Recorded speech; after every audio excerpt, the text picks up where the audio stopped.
Assalamualaikum warahmatullahi wabarakatuh. Perkenalkan, nama saya Fiana Dansa Putri, NIM M1C120028 dari Prodi Teknik Sipil Universitas Jambi. Di sini saya akan menjelaskan tentang tata cara memandikan jenazah, mengkafani jenazah, menyolatkan jenazah, dan yang terakhir menguburkan jenazah. Yang pertama ada tata cara memandikan jenazah. Adapun jenazah yang wajib dan tidak wajib untuk dimandikan, yaitu jenazah yang wajib dimandikan, jenazah seorang muslim atau muslimah, tubuh yang masih utuh, bukan karena mati syahid, dan bayi yang menanggil bukan karena keguguran. Sedangkan jenazah yang tidak wajib untuk dimandikan, yaitu orang-orang yang meninggal dalam keadaan mati syahid, dan yang kedua yaitu bayi yang meninggal karena keguguran. Adapun orang yang berhak untuk memandikan jenazah, yaitu jenazah perempuan, yaitu suaminya, perempuan yang masih ada ikatan keluarganya, tetangga perempuan, laki-laki mahram atau anak kandungnya.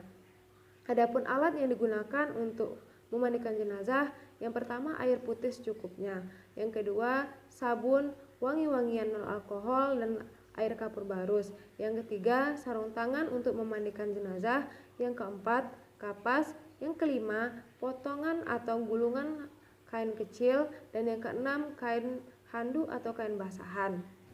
Kemudian ada doa untuk memandikan jenazah perempuan, yaitu nawaitu gusla adaan an hazihil maitati lillahi ta'ala. Kemudian ada tata cara memandikan jenazah. Yang pertama, membaca niat. Yang kedua, berikan kain penutup jenazah agar aurat tidak terlihat. Yang ketiga, tinggikan kepala jenazah untuk menghindari air mengalir ke bagian kepala. Lalu, bersihkan seluruh anggota badan, gigi, lubang hidung, celah ketiak, lubang telinga, celah jari, tangan, dan rambut. Yang keempat, tekan dengan lembut bagian perutnya untuk mengeluarkan kotoran yang mungkin masih tersisa. Bersihkan sampai bersih bagian kobul dan dubur. Yang kelima, siramkan air terlebih dahulu ke bagian anggota tubuh yang sebelah kanan, lalu ke bagian sebelah kiri. Yang keenam, mandikan dengan menggunakan air sabun. Jenazah diwudukkan, bersihkan rambut dengan sampo atau daun bidara.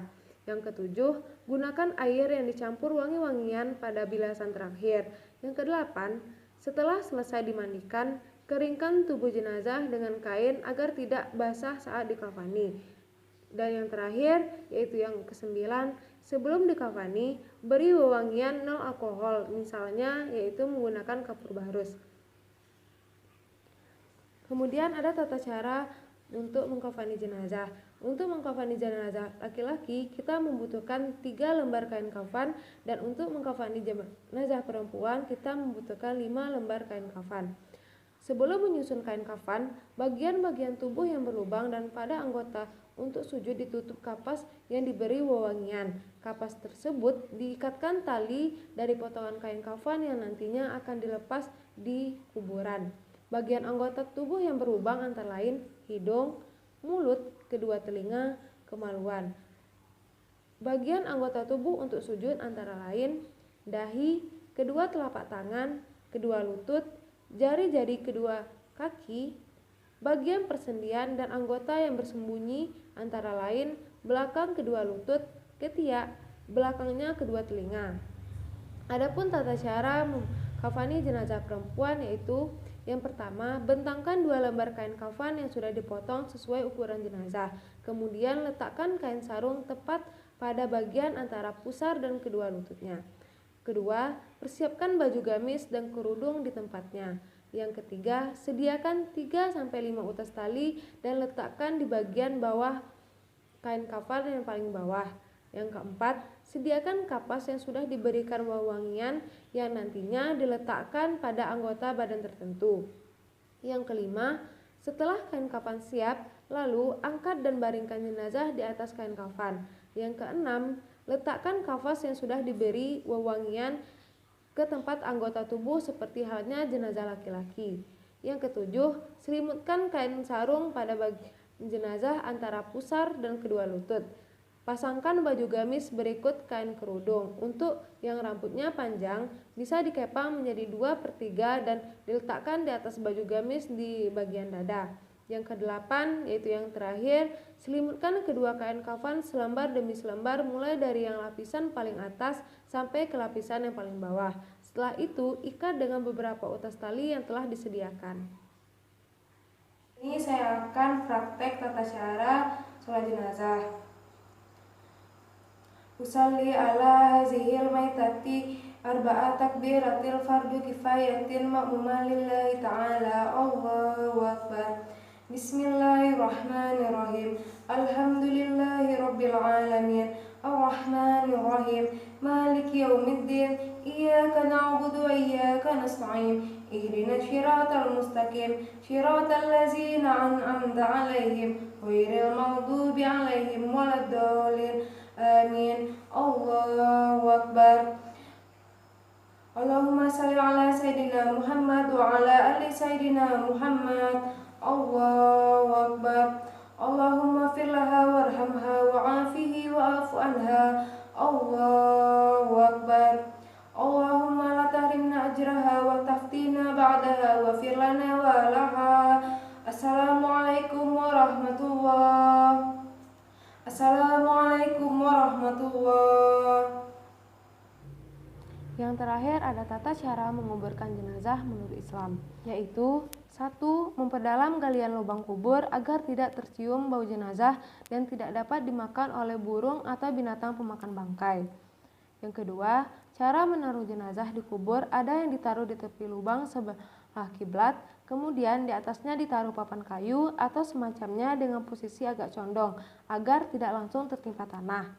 Namun, bisa juga dengan cara lain dengan prinsip yang hampir sama, misalnya dengan menggali di tengah-tengah dasar lubang kubur, kemudian jenazah ditaruh di dalam lubang. Lalu, di atasnya ditaruh semacam bata atau papan dari semen dalam posisi mendatar untuk penahan tanah timbunan. Cara ini dilakukan bila tanahnya gembur. Cara lain adalah dengan menaruh jenazah dalam peti dan menanam peti tersebut dalam kubur. Yang ketiga, cara memasukkan jenazah ke kubur yang terbaik adalah dengan mendahulukan memasukkan kepala jenazah dari arah kaki kubur. Yang keempat, jenazah diletakkan miring ke kanan menghadap ke arah kiblat dengan menyandarkan tubuh sebelah kiri ke dinding kubur supaya tidak terlentang kembali. Yang kelima, para ulama menganjurkan supaya ditaruh tanah di bawah pipi jenazah sebelah kanan setelah dibukakan kain kafannya dari pipi itu dan ditempelkan langsung ke tanah. Simpul tali yang mengikat kain kafan supaya dilepas. 6.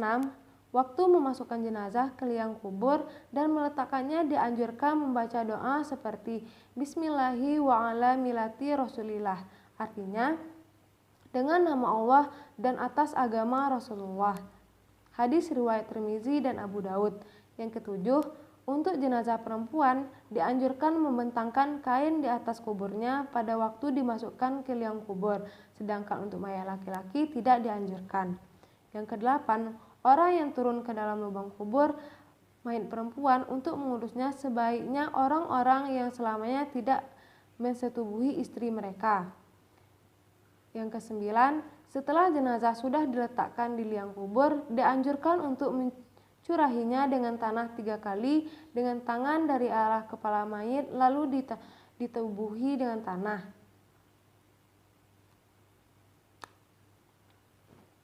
Yang kesembilan, setelah jenazah sudah diletakkan di liang kubur, dianjurkan untuk mencurahinya dengan tanah 3 kali dengan tangannya dari arah kepala mayit lalu ditimbuni tanah.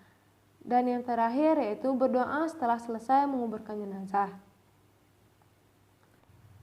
Baiklah, itu penjelasan saya untuk tata cara memandikan jenazah, mengkafani jenazah, menyolatkan jenazah, dan yang terakhir yaitu menguburkan jenazah. Jika terdapat kesalahan, saya mohon maaf. Assalamualaikum warahmatullahi wabarakatuh.